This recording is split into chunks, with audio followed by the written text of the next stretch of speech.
Hey, what's going on, everybody? Happy Sunday. Didn't realize the timer went out. Hope all's well.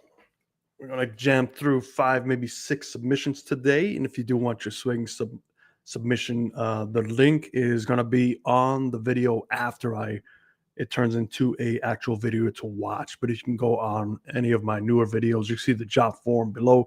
We have about 20 in queue. So we get rid of 5 or 6 today. There'll be about 15 or so. And we're going to be catching up. My summer schedule's a little bit more freer now. So we'll probably do these more routine once a week, maybe twice a week just to catch up. But other than that, Steven, what's going on, Steven? I see you're in the house. I've been watching your videos, Steven. Good job with those stuff. Anybody interested in checking out Steven's videos, go check it out. Steven, if you want to leave your YouTube channel in the comments so I can make it public and everyone go check them out. First up, we're going to have Leo. So Leo, I guess, is a return. This is the first time I've been watching these videos, so you get to be surprised just like me. Let me see. Hey, Tony, since the last time you analyzed my swing, I changed a lot, and it felt very helpful. This is my 5-wood, and I would appreciate your input. Okay, so without any understanding of what he wants me to look at, we're just going to look at basically cause and effect. And forgive me if I forget your swing, just because I see so many swings, and unless it really stands out to me, it kind of goes in the back of my mind. So we're going to treat this as like a new person just sending me the stuff in. So Leo, if you're on, great. You can ask me questions. If not, you can see the video later and just leave me a comment down below if you need anything clarified. So we're taking a look at a couple of things here. If this was my student for the first time, I'd be looking at golf ball flight. Looking at tendencies, we can see this is a pull tendency. See that ball starts left of the target. We can't really tell where the ball flight is just because it's night, but it seems like it wants to stay there, maybe move a little bit right at the very end, but it's hard to tell. I'm also looking at weight distribution, looking at balance issues, posture losses, and without knowing anybody's range of motion, you're just going to have to, assume a lot of things. And I don't like really assuming things. So let's just, for the sake of this, look at some cause and effect. And one thing I do see is a little bit of sequencing issues, but we take a look at the top of the swing here on the right side. We can see that this is a somewhat closed club face relative to his top position. So we're going to have to deal with the club face at impact. Typically, we might have to fall back, to hold off that release slightly to slow down our hand release. We might have to fall back to add some loft back on this club. And we see down at impact, we see right as we get to impact, we kind of see the post impact. We're not necessarily getting our weight over to that left side as much as we would like, specifically with the hips.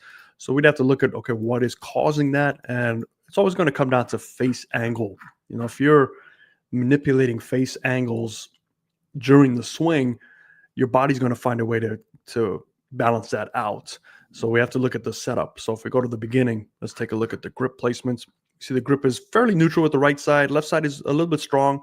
We see the club face possibly could be slightly closed to his setup initially. So, some things could be carrying over from this setup. We take a look at the shoulder tilting. We see those hands are nice and in front of that chest, in front of the spine. We do have a slight forward press in relation to that tilt. Now, if you want to go into another way to check this, and this one's a little bit more challenging to do, you'd actually have to have one of these things here. So we'll do this in red. You try and guesstimate where 90 degrees is from the golf ball to your shoulders. So that's pretty close, 89. So you see how his golf ball falls outside of his right shoulder. 90 degrees off your shoulder tilt. You're looking to make it fall just inside that right shoulder. But obviously, the more you can get this closer to your center, the less manipulations you have to do down at impact. So you might want to check your setup at home. And obviously, there's no right way to do anything. But for the average golfer that doesn't really spend a lot of time as you would like to on the range, you need to give yourself as best chance as you can. So I'm a huge favor of simplifying motions. But that first takeaway we see on the left side of the screen, let's zoom in a little bit. There we go. Left side of the screen, we can see posture loss kind of coming on out. But we do a pretty good job of keeping those hands out in front of the chest as he's turning. So, yeah, we can get the hands deeper. This is one thing that I would challenge him on just to see if that's possible. But, again, We're looking at the turning, tilting relationship. So he does a great job. And you see the shoulder tilt and you see those hands are still out in front of the shoulders. So he's doing a really good job. And we might need the posture loss to allow him to keep that turn. So I don't think you should be focused so much, in an ideal world. So here's the forward bend. And in an ideal world, the shoulders should be perpendicular to that at the top of the swing. However, that's an ideal world. You have to be very, very flexible to do that. We can see stand a little bit far away because it is a wood, and anytime you have to, have forward bend and stand further away, now all of a sudden that complicates things a little bit. So for him, he kind of stands up, and we see the loss of shoulder tilt, which is okay because that initiates that turn.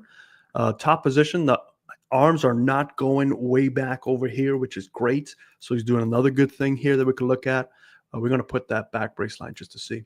And then there's that closed club face. So does he make that closed club face work? Yeah. And we could probably tell it's he neutralizes at the top of the swing with his left wrist. So he's not cupping or bowing. So this is a grip placement. Now, can we weaken that grip placement? Potentially. But then we have to run into some issues with releasing. His release pattern is going to be off. So, you don't really want to change your grip unless it's a necessity to accomplish something in your swing. We come on down through, we see that the club is fairly close to that golf ball, which is nice. We see a little bit of posture loss, but he keeps that club on plane. So this is a good motion. It's a little bit off sequence. We can see the hands get a little bit involved. They fall below that plane line, but it's not like they're flipping. So we do a pretty good job of maintaining everything. I would say, there definitely does seem to be the arms escaping a little bit lower as opposed to a little bit higher. A lot of this could be just that sequencing. So we see the left hip is kind of staying behind the knee, which is okay. But as we strike the golf ball, we can see that a lot of this weighting is still stuck behind.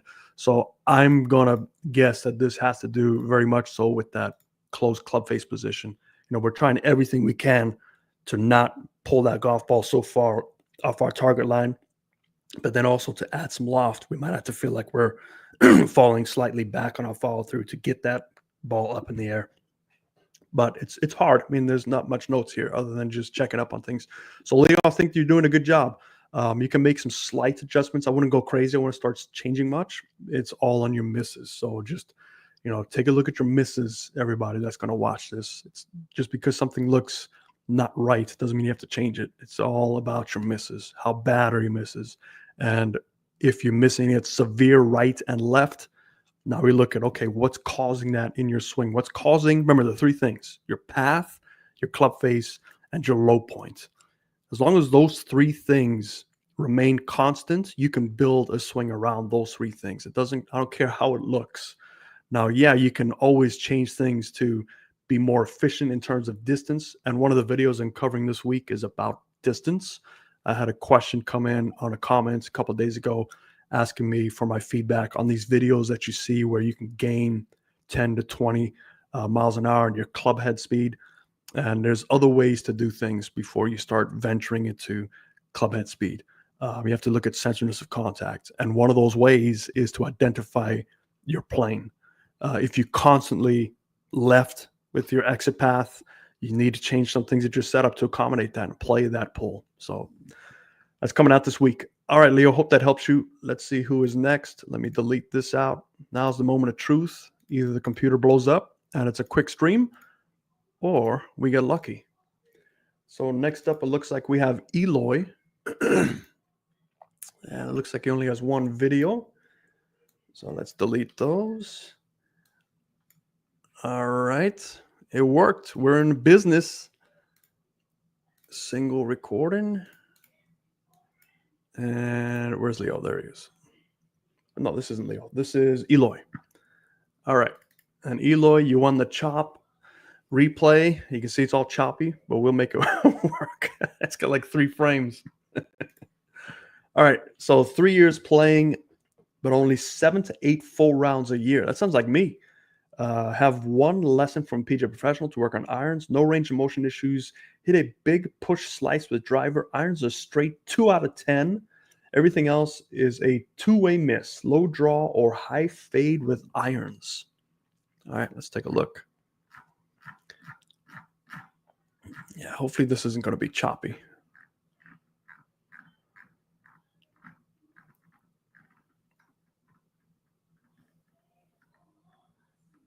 All right. I can see a little bit there already. Let's see. Do we have a down the line somewhere? Here we go. If you guys do these submissions, just make sure if you can to do regular speed and then put 2 videos, like one down the line, one face on, because it gets really choppy if you start making this too long. And I don't know if it's my computer or if it's just the program. All right. It's a pretty good. All right. I fear that this is just another golf ball placement that's causing some of this. Also, setup, it looks very heel based. And the heels are, heel based. It's going to be tough to rotate, especially with that ball position. Okay, so for those of you wondering what like heel based and toe based, one way to check it is to take a look at some spine angle lines and your plane line, and then you can check that check that centeredness. Why is my mouse centeredness straight down? So we can see a lot of this is back on the heels. So the weighting definitely looks heel based. When you start getting heel based, at impact, your hips are going to want to try. So there's the center of the hips. The hips are going to want to try to find the centeredness of your feet. And when that happens, you get crunched up into it. And now all of a sudden, you have to deal with all these forces. So you'd really have to, engage this feel of pulling back to maintain that posture. And it could be an issue. Depends, obviously, on the person that's swinging the club. And we see down at impact, he does a pretty good job. You see the hips there are trying to find that center of the feet from here to here. They start pushing up. So one thing you might want to look at is backing up your feet a little bit to get your centeredness of your arches to support kind of like the center of your hip. That way you don't have to fight this constant forward and back unless you can get away with it, unless you can sit more and then turn. But then this ball position that I see from the face on, let's go to the face on here. I don't know, this looks like a high iron, maybe a wedge. But even here, and we got the shoulder tilting and then the centeredness of the shoulder tilting. And we got a pretty significant forward press related to those two, and plus the ball position. So if we put the ball position back here, so notice where that ball position is in related to his center point. So his center point is there. So we've got a ball position that's behind his initial setup point and a forward press. Now, if we start to sequence correctly, the sequencing, let's say the ball position is, 2 or 3 balls towards his left side. He can sequence correctly. He can get his upper body to move with that sequencing. And then if it's done correctly, he'll get a natural forward press. The weighting will be used correctly. He can probably maintain his posture. But because it's in the back, and if he sequenced correctly, let's say he sequenced correctly, that ball position is going to move back even further. So then you have to engage the hands a little bit sooner. So I just see some basic setup changes can really open the swing up. But let's take a look at what he does. So look, that first move, right? So this is usually a telltale sign that there's the center of his low point. The first move is to get that ball back to be in the center of his chest. So we get a lot of upward motion this way. And all he's really trying to do is get his centeredness behind the ball. So he's trying to weight shift back and forward. As opposed to, if you see people with pretty good setups, they don't necessarily have to, slide a lot. They can now just turn more and use the weight distribution of the turn. If I'm up in my posture and all I do is turn in my posture, that forward bend will carry my weighting to my right foot naturally as a righty, because I don't turn up. If I just turn and lean forward, now my weighting's there. So you can work more in a centered rotation, and you don't have to rely on timing this, this lateral shift. I'm not saying lateral shifts are bad. I know some guys that can get away with it, but it does require a little bit more timing. So we have a good top position. I mean, you can see, hands are nice and high. I'm a huge fan of high hands. Maybe I'm biased because I have high hands, but we can see the turn is there. We see also hands are out in front of the chest, so they're not getting back in no man's land. We see the club gets a little bit further back, but it's nowhere near parallel. He does get a lot of turns. So to me, that's a pretty decent top position. But from here, we've got some issues now because we've got the weighting so far on the right foot that he's going to want to try and sequence. And here comes the sequencing, and the center points has moved slightly ahead of where it was. But now look at that golf ball. The golf ball's got to be struck. Right? There's no way for him to carry that angle over. So he's got X amount of frames to release that club head prematurely, which is what he does there. So now we get, what could feel like a slap instead of a compression. And when you have overactive hands, if you take a look at the impact, this particular impact, you can see that club face is a little bit closed. So when your hands are in a position where they have to throw a little bit early, plus get the release as well, that's where we got some plane issues. And he's steep anyway because his hands are high. So if you're trying to move back over and throw your hands, now all of a sudden you've got a steep motion. It's going to be your angle of attack is going to be very, very down with the driver. You're going to suffer a lot of loss, potential lefts and rights. There's just a lot of issues that I see that is taking a pretty good position, but it's also suffering. It's causing that good position to be not good because of that ball position. You can see this guy's a good athlete. Look at this. I mean, this is really good. You take a look here. I mean, there's the tilting. Look at those hands. They're still out in front. So weight distribution is happening correctly. He's getting away in the back left heel. It's pushing off now, but it's too late. The ball was too far back. So if you can just work on his, I mean, this is a really good swing.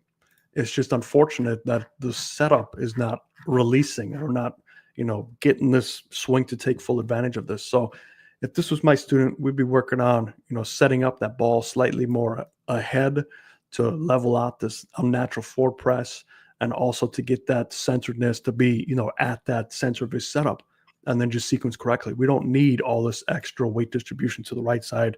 Once you get set up a little bit more neutral, then we just look at just turning from the center and just sequence correctly.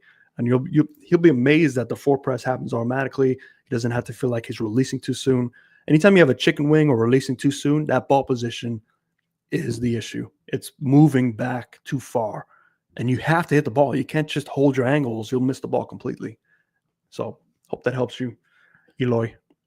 Let me know if you need any clarifications in the comments. Anybody have any questions here? Let me see here. Would standing taller help golfers whose weight is heel-based? Yeah, it can. But then you start messing with your planes. So first thing I would look at is just getting the hips to be supported by the arches of the heels. That's the first thing I would recommend. And then you make your adjustments from there. All right, next up. Let's get rid of that one. Next up, we have Daniel. Let's take this. All right, Daniel's on the screen. He's got 2 videos. Perfect. 1 and 2. We got to zoom in. All right. Let's read what Daniel has some issues with. Hey, Tony, I've been playing since I was a young boy, on and off, till now. I'm 28 years old, living in Pretoria. Perfect. Right down the street from Joburg. I've had no lessons, just watching YouTube really. I'm addicted to golf. I struggle with pull shots and hitting it thin under pressure. Also top the ball more than I would like with the longer clubs, including driver. Note the camera angle is probably not ideal since he's on a tiny tripod. Hey, man, it's actually pretty good. All right, Daniel. Got everything set up. Okay. So we see some wrist manipulation at the top. Looking at balance. Okay.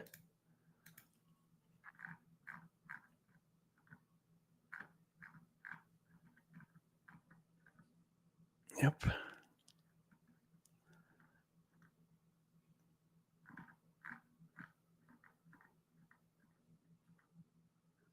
Yeah, same sort of thing.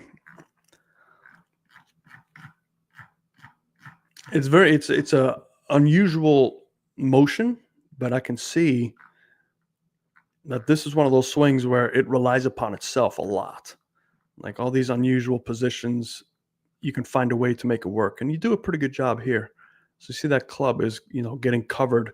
So the club head is above the hand slightly here, which is good. So it goes from a laid off position where the club is below the hands. You find a way to neutralize that, and the club works its way slightly outside. So I can see where some of these misses come from. and specifically here on the right side. So if you take a look at this position here, we can see the spine is definitely leaning, towards this direction. There's kind of parallel to where your spine is. Yeah, so we do get some delofting here, but you come out of it pretty good. You catch up to it there. So you neutralize things past impact. This one's a tough one just because it's, these two swings in particular. I don't know if this is just good luck or this is how you normally hit it. But this swing here, there's a lot of things happening. And if you start to focus on curing one thing, the whole system just collapses. It's this is one of those cases where it's like this is where the conversation has to occur. And this is a normal conversation to have with students, but more so with swings like this is, look, you've got a swing that you basically homemade since you were a child and you're 28 now. You've got some pretty serious ingrained emotions. Now, how much do you want to invest into ungraining all that stuff to look a certain way? And is it worth it? I mean, are your misses that extreme where it's preventing you from going to the goal that you want? Now, if your goal is to be a tour player, okay, that's a different conversation than if you want to just, reduce some misses.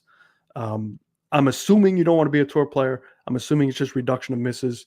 So then I'd challenge you to take statistics. You need to know your overall game before you just jump into changing swings, specifically a swing like this. If it's a simple setup change that can unlock your swing, perfect. We can recommend some setup changes. But the way your setup is now, your whole swing's built around that setup. So even if we change the setup a little bit, the whole swing's going to collapse unless it learns its new role to accommodate that golf ball. So let me see. Do I have your email? I have your email, Daniel. What I'm going to do is after I'm done with the stream, I'm going to email you a stat sheet, and I want you to take statistics for 10 rounds. It has all the stats that you need to take. It's old school, it's Excel, so don't expect like some fancy app. It's just an Excel spreadsheet. It's going to help you keep stats of every aspect that you need.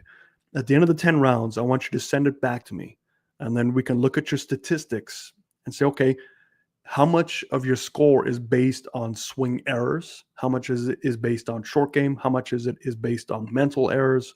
And then you can get a better understanding. Now, if this was, let's just say, just for argument's sake, like you wanted to be a tour player, there's a lot of things that you'd have to look at. It's like this top position here. It's going to be very hard to go from a laid off position and very long, and that length. So from here to there, it starts to change your spine at the top of your swing. You start leaning a little bit too far forward to the golf ball. And I would imagine if this is your driver swing and you're standing like this, you're going to have to do some pretty severe compensations to add that tilt back. So in other words, you're going to have to figure out a way to get to that position with the tilt instead of being up here. You can get away with more with the irons because in irons you have to cover it and be a little steeper, which is fine. But then you take a look at this rerouting motion down to here. I mean, this is a pretty tough position to be in because your right arm is fairly close to that body. So you'd have to rotate very hard to make sure that the hands don't get trapped and the arms don't get trapped, which you do a pretty good job here. So there's that rotation. So from here to here, look at the whole body on the left side. It's just turning together. So you did a really good job. So, I mean, this is a swing that is unusual looking, but you find a way to you get yourself in these positions, and there is a death position unless you turn and tilt, and you make a way to do it. Now it gets a little tight here. I mean, look how close that is. So this is where it's, man, I don't want to lead you down a path where you don't want to go. So I think the best thing for you, Daniel, is look for my email. After this, I'm going to send you a quick email to take some stats. Once you take stats, it's going to be a lot easier to give you better direction. Other than that, I think it's a very unique swing. I think you're doing a good job. You catch yourself in places and you find a way to make it work. And it's clearly 2 days unless you carry two pants with you, because you got a white pants and black pants. And I've carried two pants before, different reasons, but hope that helps you. It's probably not the answer you're looking for, but it's an honest answer. All right, next up. Who do we have next? Chris. Let's delete these ones. Ever since I made this change, it's so much easier to just funnel through these. All right, here's Chris. Bing, bang. And let's read what Chris has got.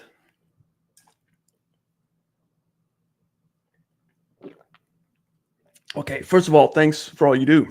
You're welcome. Appreciate the support. I enjoy your content and your sense of humor. Thank you.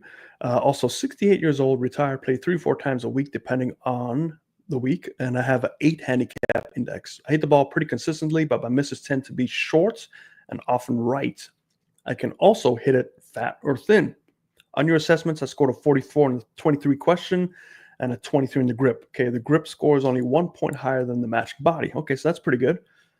Longer clubs, more of an issue. 6'2", play clubs plus ½ inch and driver at 44. Okay, so a little bit shorter standard length. Causes me to swing too flat. Shoulder tilt, not so much. I'd also like to develop some better wrist action. I've watched Sean Clement for many years, but also watched some other instructors such as Andrew Emery and Marcus Edbland, only because I like him. Okay, that makes sense. I watch the the athletic motion guys, but honestly can't do any body motions. I also stay away from the turn body to square. Man, that's a lot of info you're trying to it's a lot of info you're trying to cram in there. Chris, thank you so much. I appreciate that, Chris. Starting the USGA gin hammock at my stats, just started using it. Is that sufficient to measure stats? Like, I don't know what the USGA gin app stats has. I'll take a look for you. If not, Chris, let me put that on my to-do list. Give me a sec. Check USGA. Chris, can you email me info@liongolfacademy.com so I can give you that stat sheet anyway? But I want to check out what the USGA stat app has, because if they do the same thing I do, it's perfect. I could just refer people to that, but I'll check it out. In the meantime, email me. I'll get you that stat sheet. All right, so Chris Corrado, not Chris Puckett, Chris Corrado. That's a lot of swing thoughts you got going there, or a lot of information. So I think the first challenge would be to just, work with what you have, learn how to utilize what you have. There's a lot of good info out there, but how applicable is it to the individual? That's what my job is to try and filter some of that out to give you a better direction of what to work on, because it's just too much info out there. All right, so let's take a look at a couple things here. That's a very small line, but hopefully that makes sense for everybody. Let's zoom in so we can see. Nicely zoomed in there. It's a little bit too close. All right. Let's set up some. Okay.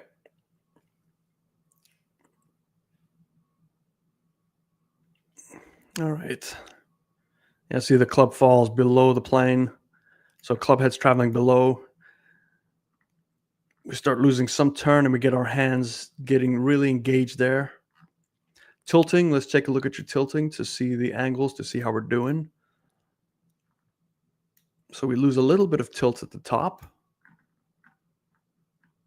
Yeah.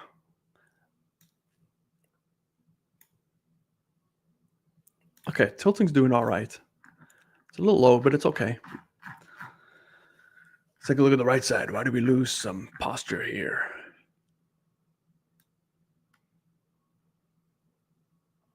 All right, we got that forward press going again.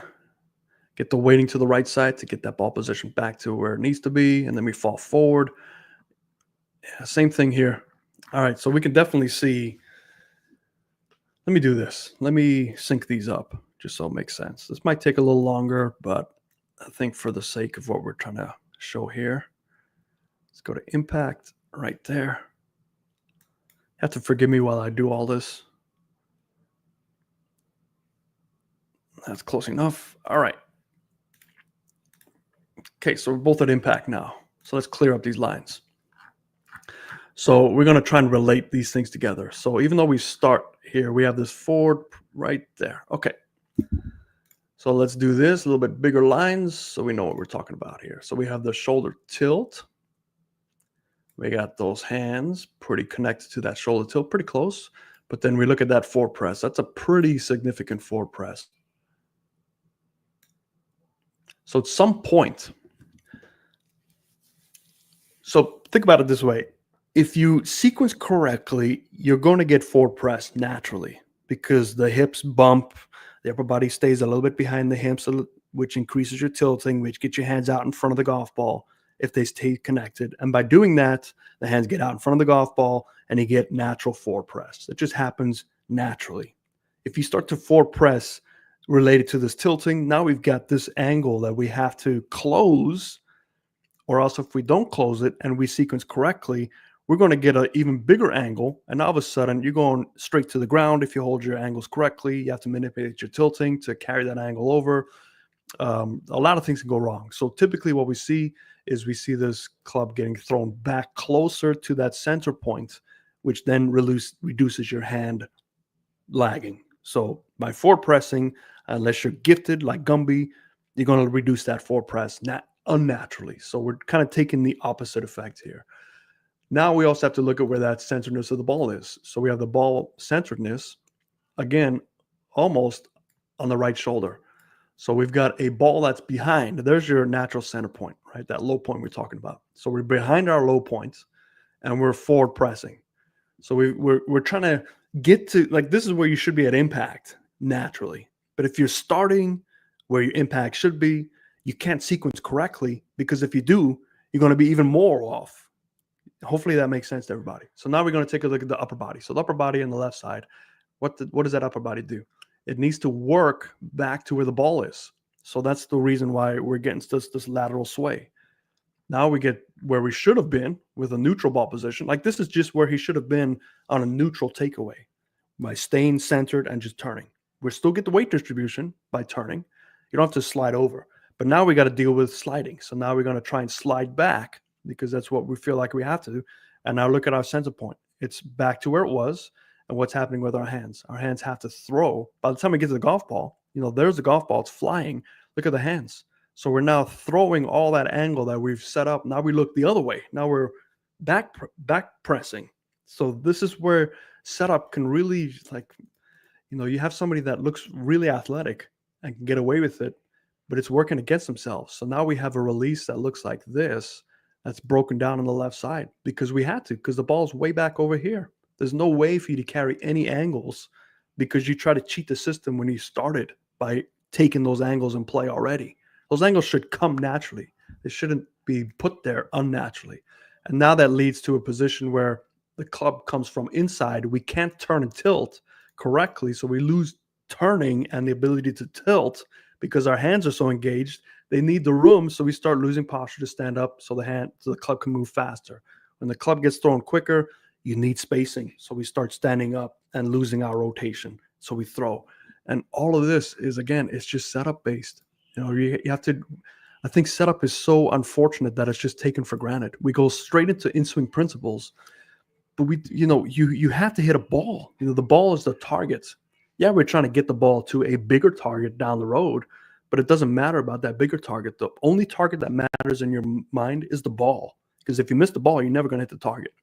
So now we have to understand, how does setup affect our in-swing principles to get to that secondary target.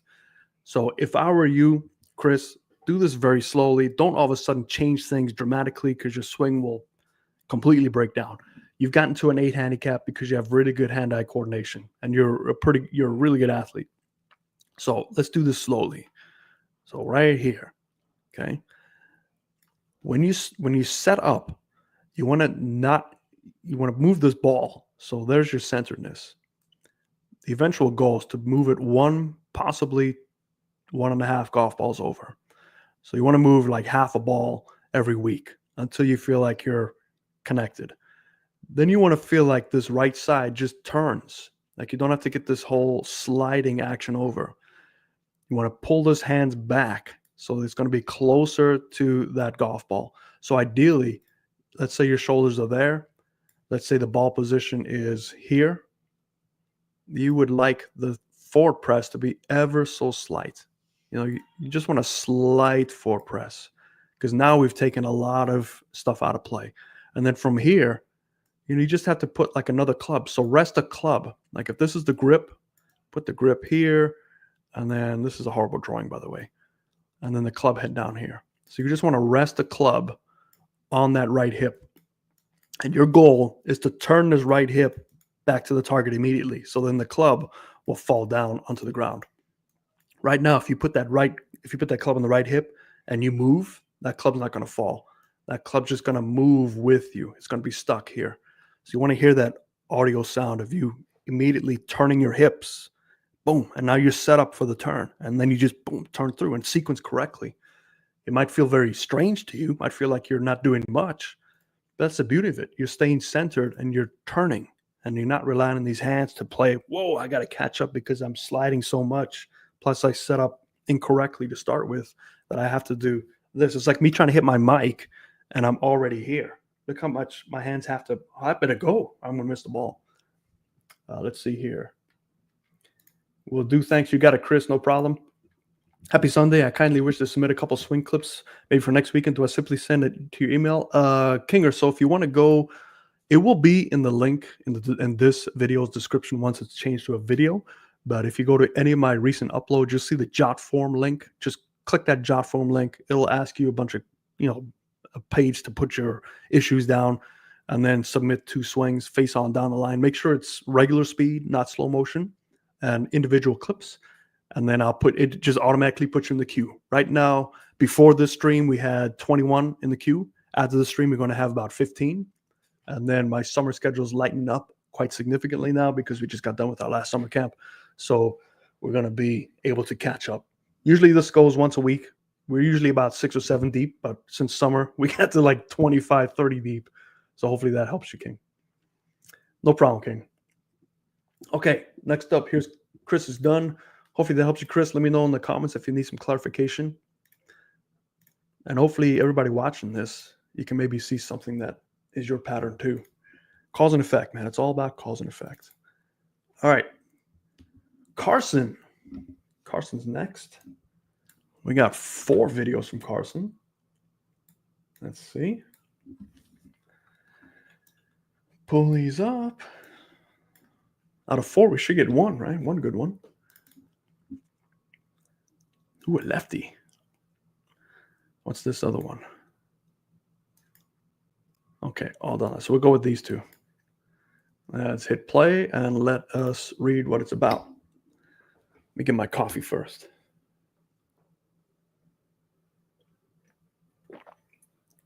Oh, we got a glitchy on the left side. All right. I've only been playing golf for 2.5 years. Welcome to golf. I've taken 1 lesson when I first started, but nothing since. I came from baseball background. I was a pitcher with an above average shooter in basketball.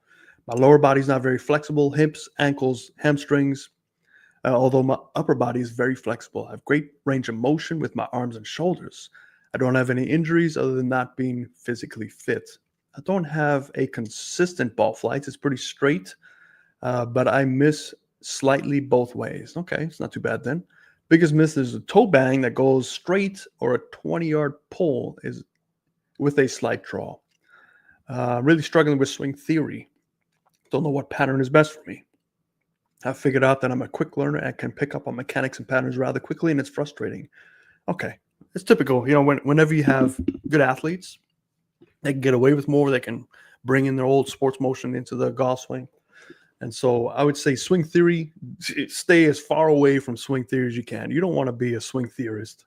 Like there's so many people that just read and read and read.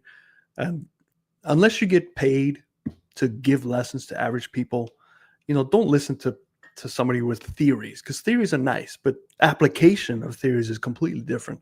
And when you're applying the golf swing to average people, just throw theories out the window. Just forget all that stuff. Just look at the individual in front of you, which is you. And then you have to look at your own natural ability and work within that. So let's take a look here. All right, so I see some good compensations here. Yeah, the club's steep, but then you shallow it out right here. So you do a good job. Look at that. Club's looking really good. I can see what you're talking about with the lower body with some issues there. You are able to time it, though, with that release. So you can see that lower body stalls out. Now, I don't know if it's going to be because of a setup issue, because it does look like you're pretty hunched over.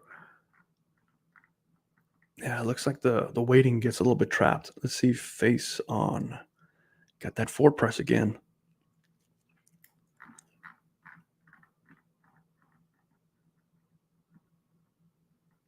Yeah, there it is again. So here we go. I don't do this on purpose. I don't choose like swings that all look the same. But look at that. There's the center point. Look at where your center point is here. Plus, you've got an increased shoulder tilt, which pushes that center point a little bit higher out to here. So, I mean, you're looking at some pretty significant hand throwing because your center point is way out in front of your toes with the center of your body just ahead of the golf ball. So the center of the body is okay, but your tilting is moving the center of your hands way out in front. So you have to throw very fast. So you can see why you have two-sided misses. It's really relied upon your hand speed. Now, I don't want to touch that lower body just because you admit that the lower body is tight. Obviously, you can do some things to change that. You can stretch. You can have some range of motion stuff. However, you can take a look at the right side. We are a little bit hunched over, and it could start to mess with the way you get that weighting. So right from here to here, you can see the weighting. It's like your hip is bumping out. Let's see on the front side. Yeah. So you look at this hip here. Look how the hip is bumping out. And it's not necessarily your upper body's, it's not like your upper body's swaying over. I think your hip is bumping out, which then jams your legs. So let's look at that right side one more time. Yeah, watch the left leg. So when your hip bumps out, notice how the left leg straightens out. Now when it's straightened, you're kind of dead. You don't really have much to push off of because as it straightens, as you can see the weighting is kind of moving all over the place. So you might want to look at the way you turn because look at that. Once the leg straightens, it's kind of hard to unstraighten it and get that weight distribution. So first things first, always work from the ground up inside out because the ground up can affect the top position pretty quickly.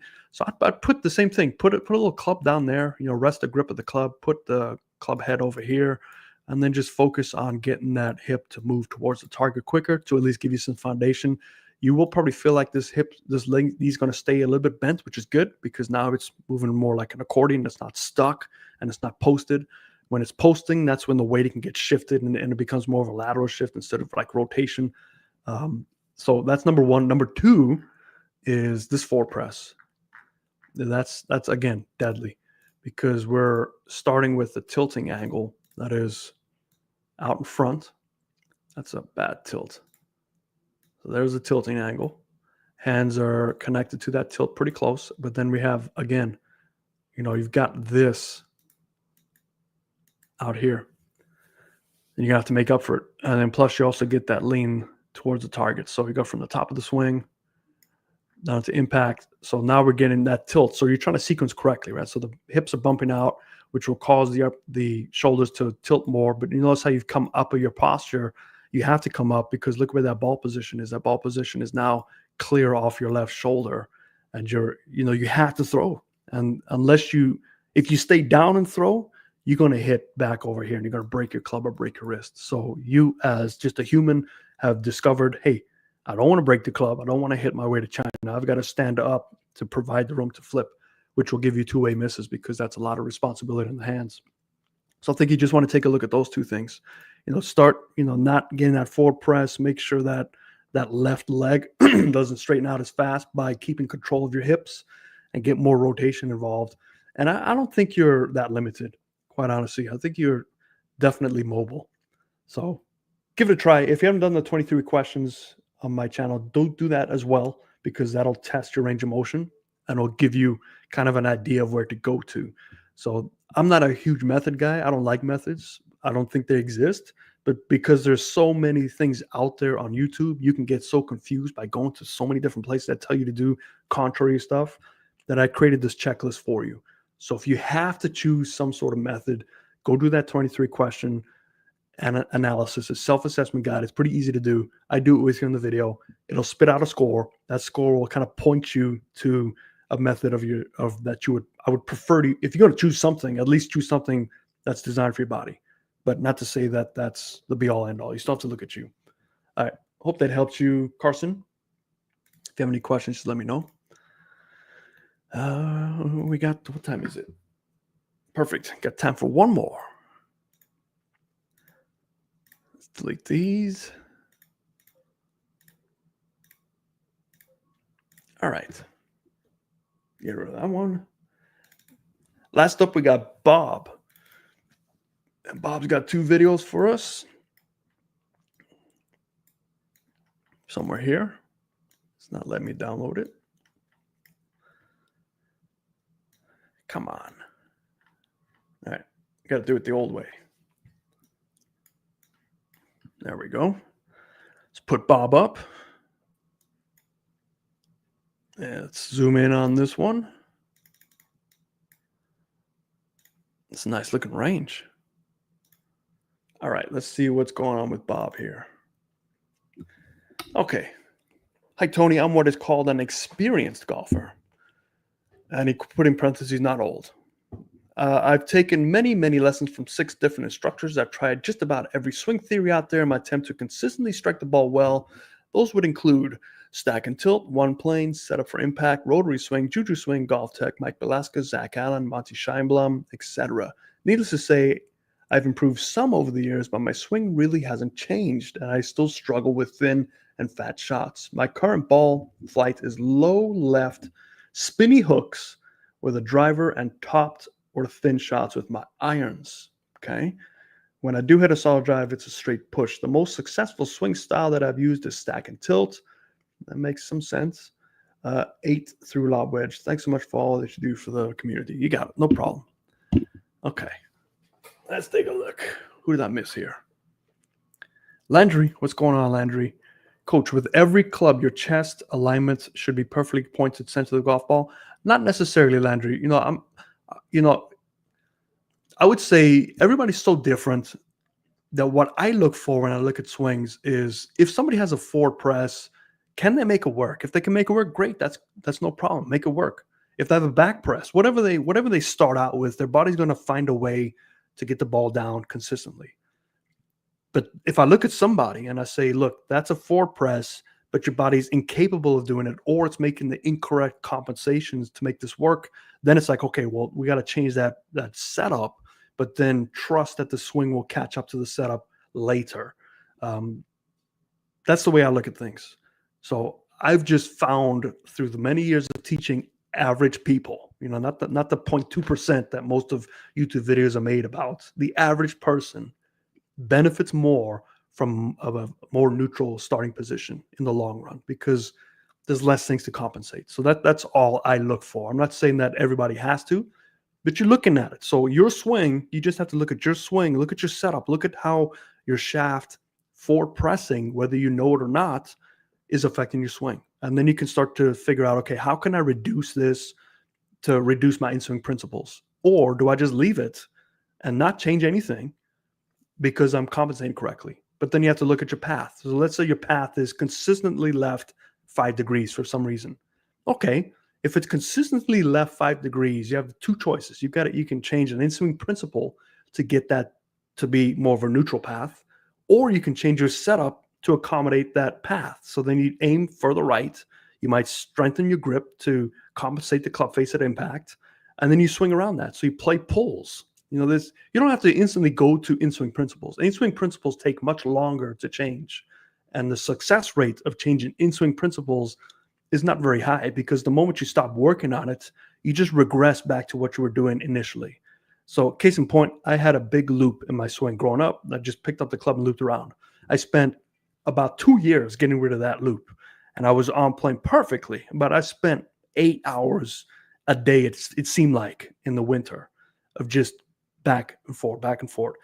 I went the whole season of not taking care of my swing, and I was playing really good. And all of a sudden at the end of the season, I noticed I was starting to miss both ways. I go ahead and throw my video back, my swing back on video. Guess what came back? The loop. Because it's just me. So you have to just be always on top of it.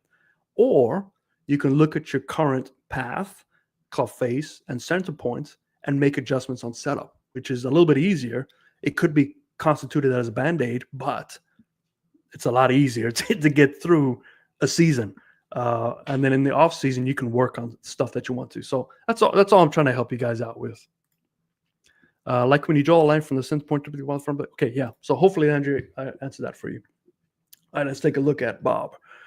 And let's see, face on first of all. Okay, so we got a pretty good setup there. Slight forward press in relation to, so that shaft is now, see that shaft here? It's now pointing down. So we're going to have to see how we compensate that. Okay, looking decent there. Still slightly pointing down. And there is the chicken wing. Yeah, so setup here as well. Let's see right side. Oh, he's got the choppy videos. I just hope it doesn't break. All right.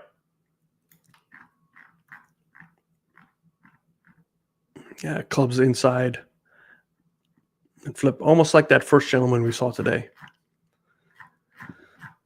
All right. I'm assuming there's also a forward press on this. We can see that this is trying to be stack and tilt like. So we see the straight right side, the very bent left side. So I'm assuming that that center point is over the golf ball here. We do take it inside pretty quickly. We should get the hands low. We start losing spine angle. I'm just going to shoulder tilt. Yeah, we're still trapped below. Yeah, when you trap below here, so what I'm looking for, just so you know, is when you're trapped below the plane. And some of this could be a potential camera angle, but there's your plane.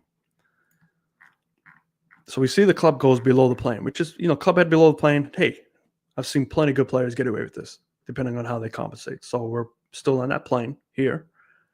And then we get to the top. So the shoulders have risen up slightly out of the initial posture. So we've lost a little bit of shoulder tilt. Arms are low. And we start to get that club to find the centerness of the two, right? To keep himself imbalanced. Now we come on down. We drop the club in the slot. So if we were to continue from this point, so the only way this would make more sense here is from here. Now we engage some rotation, because the rotation will prevent that club from dropping below, and the rotation keeps that club above this plane. And now we're good. But because we lack rotation, the hands and arms are just, still moving down, but there's no rotation to pull this club back over. Now we're below the plane line at this point of the swing. And that could be kind of scary, specifically with an iron, because that's where chunks come in. We could see I don't know if that might even be contact there. You can see, let's zoom in. How much closer can we get here? Detective work. Yeah, look, the club is on the ground there. So this one would be heavy. And then we brush it. That's the one negative thing about mats is, man, you can just get away with so much. So anytime that club is below that plane, you're going to suffer from contact issues. So you have to look at, okay, well, why are we suffering rotation? If you physically can't get there, now we've got to look at potential setup changes, or I don't know how much rotation this person can get, because after impact we see the rotation there, but it's obviously easier to rotate past impact because we're coming out of our posture. So the moment we start standing up, now we're back into a normal position as humans, upright. And when you're upright, you can turn more because there's no pressure. So we get a full follow through here. So there's no range of motion past impact, but maybe range of motion suffers from staying in posture. I don't see the links. Alan, go to any of my new videos. At the bottom, it'll be a JotForm link. It will be on this video once it's converted to a video. So right now it's live, but in 10 minutes when I'm finished, it'll be converted to a video. The JotForm link will be there, but go to any new video, you'll be able to see it. I think you should record that explanation and post it as its own video. So it makes a lot of sense. Okay, yeah, I might have to do that. Like a weekly thing, something, I don't know. But I hear you. Thanks, Landry. Anyone got the link? Check the JotForm, any new video. There you go. Thank you so much, Greg. Appreciate that. No problem. Everyone's caught up. Good. Okay, so I think this, based on the irons, you're getting into trouble with that club head form below the plane. You have to figure out a way to keep that club above the plane. That could be the way you hinge and hold. I I think what could definitely help that is as you take that club back, working on getting the club head not so behind, get it more out in front so it's closer to this plane line, which will then get you to hinge a little bit higher. So your arms might get a little bit higher. And now when they're higher, if they do potentially drop down below, you can see if they were here and if they would be here and they are there now, we can see the differences there. So if we can get them to be a little bit higher and the club will fall closer to that plane line, you'll probably have less contact issues. It might not solve your direction issues, but the contact will definitely get much better, your thins and fats. Now, from the left side of the screen, we have to look at this setup here. So I like the way you're setting up in terms of like the center points behind the golf ball. So that's good. We got the shoulder tilt, which is good. We got the hands out in front. Ball position is just inside the shoulder, which is fine, just inside the armpit. But that, again, that forward press, this is going to be some issues as well because you don't really make up for it. Now, one way to make up for this is get those hands involved at impact. Or you can move the ball position a little bit further out to here. But then all of a sudden, if you start stretching that ball position out to here and out to here and out to here, now your path is going to be always left. And then you're going to have a big banana. So you got to be very careful. So this one, you might think about a couple of things. You might think about not getting as much tilt, to make this work. So your hands will be out here. And then you can have a little natural forward press, which is fine because at least there the shaft is pointing at least parallel to the ground. I prefer, if you take a look at John Rahm, he's one of the best setups that anybody can emulate. If you want to emulate anybody, I mean, he's here. You take a look at that's how he's set up. So the club shaft is matching to where the centerness is. So everything is pointing up, and all you do from here is just remain in your tilting and there's no more, moving up and down, making room. You just start here, turn, and turn. The goal for you to try and think about, and whether this happens or not, that's a different thing, but is that impact. You want this shaft to be pointing up because that helps you with loft, helps you get the ball up, helps you reduce spin rate, helps your launch angle. So you want high launch, low spin. So anything to promote that. When you start with the club being forward and pointing down, man, you got to have some pretty severe spin loft to pull this off. And most of us just don't have that. That's a lot of club head speed involved. Angle of attack has a little bit of that too. But I'd say anything, again, set up. Make things more neutral. Neutralize everything as best you can unless you're able to compensate correctly. But I know that's not not some of you guys want to hear, but the more you watch stuff like mine, I'm sure there's other channels out there to try and educate you on cause and effect. That's what it comes down to, just your natural ability. So I hope that helps everybody. That's all we got for today. My hour is up. Perfect. And I appreciate everybody's support. Does Tony ever sleep? No, I don't actually. I'm a workaholic, in case you didn't know. I think in the past 10 years, I've gone on one vacation, and I think I might take one day off every 2 or 3 weeks. That's just how I am. I get very bored if I don't. Let's see here. I have some golf videos on my Steven vid. Yeah, go check out Steven's stuff. He's got some pretty cool stuff. Nice little breakdowns of golf swings. So check it out. You the man. Thank you so much, Greg. I appreciate everybody's support. It's been fun. Hopefully we keep growing, get more people out there educated. Whole point of this channel is to give you some guidance on your cause and effect because there's just so much information out there. I get lost when I'm out there too. All right. Other than that, I'll see you guys this week. Got some videos coming up. Fairways and